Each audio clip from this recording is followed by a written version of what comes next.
Charlie, were you just singing Tiptoe Through the Tulips? No.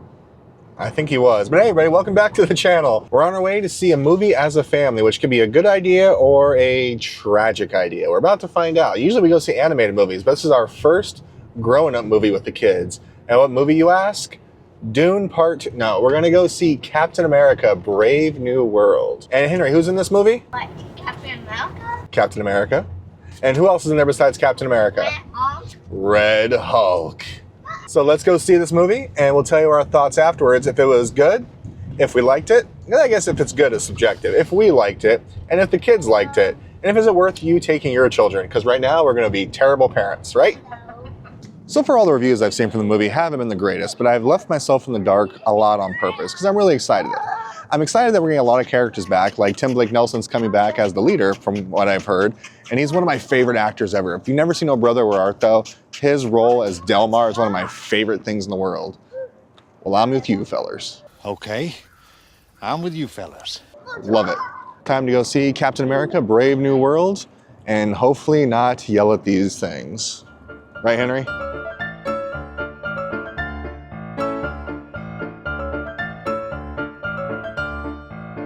Well, the movie is over. I have opinions, I have thoughts, but not everybody made it through the movie. And somebody whined for the last hour because they wanted to go home. Hey, you ever recorded a whole video and then realized you hit stop and you actually hit start? Yeah, that just happened. Hey, everybody. So we just saw the movie and we have some thoughts and ideas. But first and foremost, let's get Henry's opinion. Henry, did you like the movie? No. Why not?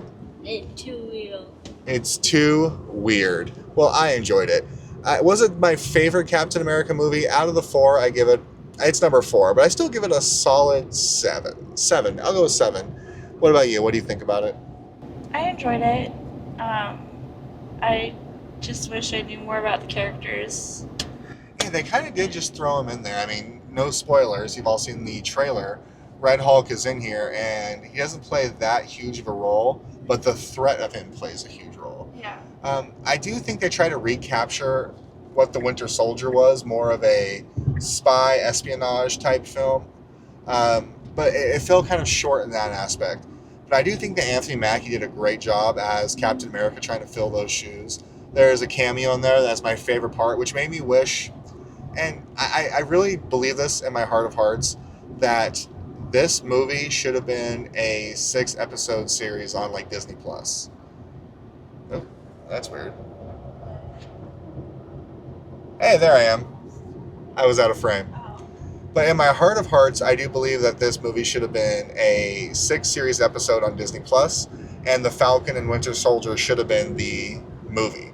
Just my humble opinion based off of what we saw, but I still really enjoyed it. I'm glad we saw it. And in preparation for this, I actually watched The Eternals last night, and I'm going to go on record for this. That movie gets a bad rap, and it's actually really good. I think it's definitely not your normal Marvel movie, but at its soul and at its heart, it was still Marvel-centric. But it was just a different way of telling that story. And I actually really enjoyed it, and I think you really do need to watch The Eternals again before seeing this for the base plot line to make sense in this movie. But hey, did you catch that they kind of introduced the next set of Marvel characters in this movie? X-Men. Yeah, they're... Ooh. Why does my camera keep bouncing like that? That's what... I just did it again. Ah, because it's losing track of me and it likes you better, which I get. I understand.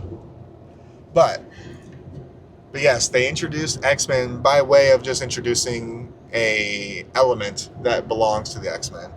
And this kind of answered a question for me. I was wondering if they were going to retcon X-Men kind of like they're doing with Fantastic Four, First Steps coming up, where it takes place in the 60s.